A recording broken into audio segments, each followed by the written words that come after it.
Chapter 2. Concerning Distrust of Self.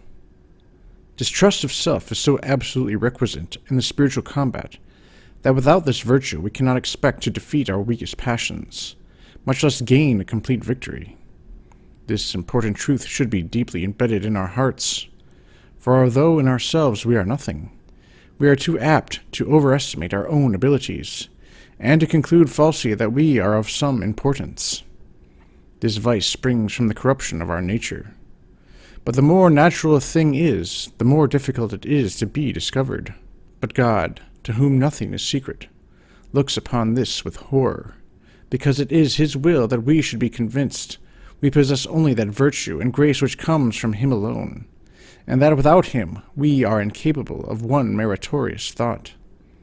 This distrust of our own strength is a gift from heaven, bestowed by God on those He loves. It is granted sometimes through His holy inspiration, sometimes through severe afflictions, or almost insurmountable temptations, and other ways which are unknown to us. Yet He expects that we will do everything within our power to obtain it, and we certainly will obtain it if, with the grace of God, we seriously employ the following 4 means.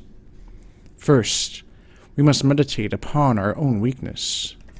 Consider that fact that, being nothing in ourselves, we cannot, without divine assistance, accomplish the smallest good or advance the smallest step towards heaven. Second, we must beg of God, with great humility and fervor, this eminent virtue, which must come from Him alone. Let us begin by acknowledging not only that we do not possess it, but that of ourselves we are utterly incapable of acquiring it. Then let us cast ourselves at the feet of our Lord, and earnestly beg Him to grant our request.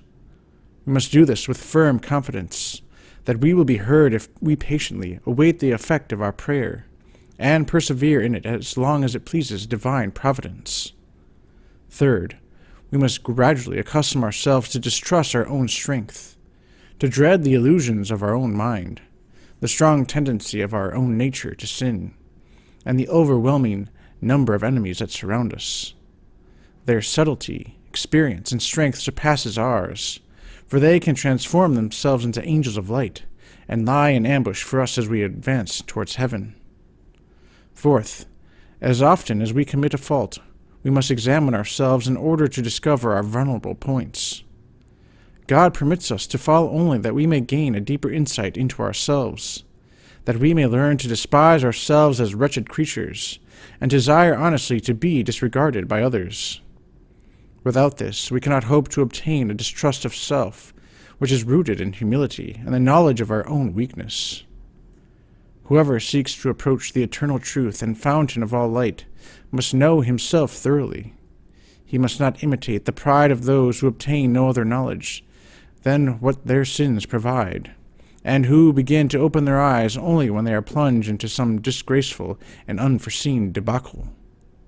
This happens through God's permission, that they may know their own weakness, and, by sad experience, learn not to rely on their own strength. God seldom applies so severe a remedy against their presumption, unless more proper means have failed. Briefly, He permits persons to sin more or less grievously in proportion to their pride, and, if there were any as free from pride as the Blessed Virgin, I dare say they would never fall. As often as you commit a fault, therefore, immediately strive to probe your inner consciousness. Earnestly beg our Lord to enlighten you, that you may see yourself as you are in His sight, and presume no more on your strength. Otherwise you will fall again into the same faults, or perhaps much greater ones, to the eternal ruin of your soul.